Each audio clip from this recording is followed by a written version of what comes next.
but it looks like they have finally broken R. Kelly's soul. And honestly, I don't know how long I'm going to go with this topic, but I wanted to put it at the top of the show because I think it's something important to hit. R. Kelly finally left an example that's important to follow. Excuse me. R. Kelly finally left an example to follow. Seems like you're ready. My mind's telling me no, my body's telling me yes. Yeah, okay, that makes sense. It seems like she's ready, she wasn't. Your mind's telling you no for a good reason. You know, we can't bump and grind no more.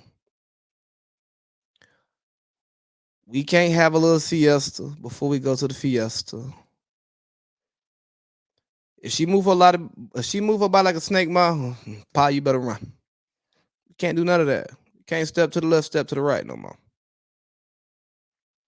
I mean, actually, you can if you want to listen to R. Kelly's music. You can do whatever the hell you want to do. And I'm one of those people that if I feel like listening to his music, I listen to his music. I separate art from artists. But by no means do I condone the lifestyle that R. Kelly has lived. But he finally left an example for us to follow. It wasn't his choice, it was forced on him. But I think that this should be the new precedent moving forward. So R. Kelly got sentenced to 30 years in prison. I do believe he's 55 years old. Put him at 85. But before he's able to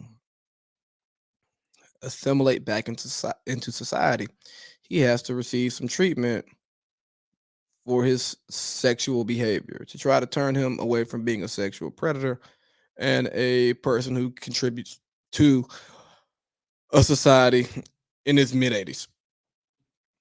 Now, will he make it to that point? I don't know. That's not for me to say. I'm not God. But do I think that there needs to be treatment for people before they come back to society? Absolutely. Do I think that people need to not people. Do I think that convicts need to be punished while also being repaired and being and receiving, some types of avenues towards healing and improvement before they come back to society? Absolutely. So this is why I say R. Kelly finally left an example to follow, because I think that any judge who sentences someone to prison, sentences a repeat offender, should have to follow the same model. And maybe we get to a place that it doesn't follow the sentence, but it accompanies the sentence. And then maybe we get to a place to where we look at our prisons, we look at our jails and say, nothing about this dynamic prepares these people to come back to assimilate into our society. So then maybe we take a step and we look at that and we make prisons and jails places of punishment, absolutely. But places that don't turn first time offenders, soft criminals, young people who may have made mistakes into hardened criminals who end up living a life of crime after they get out because they actually regressed while being behind bars. But let's go back to what we're doing for R. Kelly here. And not what we're doing for R. Kelly, but what we're doing for society. If we value the members of society, all of our members of society, as contributing members of society, we would think that when they make a mistake and they decide to find themselves behind bars, we would try to make them a better person. That only makes sense to me. Unless, you have privatized prisons, which means you got to keep people in them and this, that, and the third. But we've got to take a different look at crime and criminal justice reform. And we got to stop exiling our criminals totally. Now, if you mess up, you make a mistake, get them away from here, get them off the street. Because obviously, you're not leading a life that is one that contributes to society.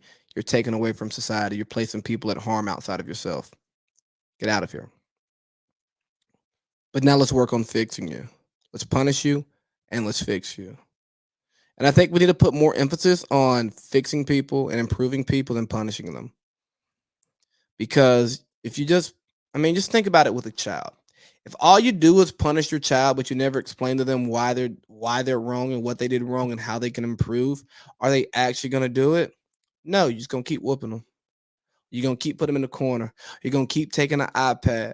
Whatever it is that parents do to punish their children in their houses, but you don't actually help that child develop into a independent individual, one who can think for themselves, one who can make decisions for themselves, one who can be responsible for others if you don't teach them their mistakes. I mean, same thing on the job. You can get written up for messing up every time, but if you're not properly trained and if your write up doesn't identify your deficiency and provide steps towards improvement, then what are we doing here? Same should be said for criminals, and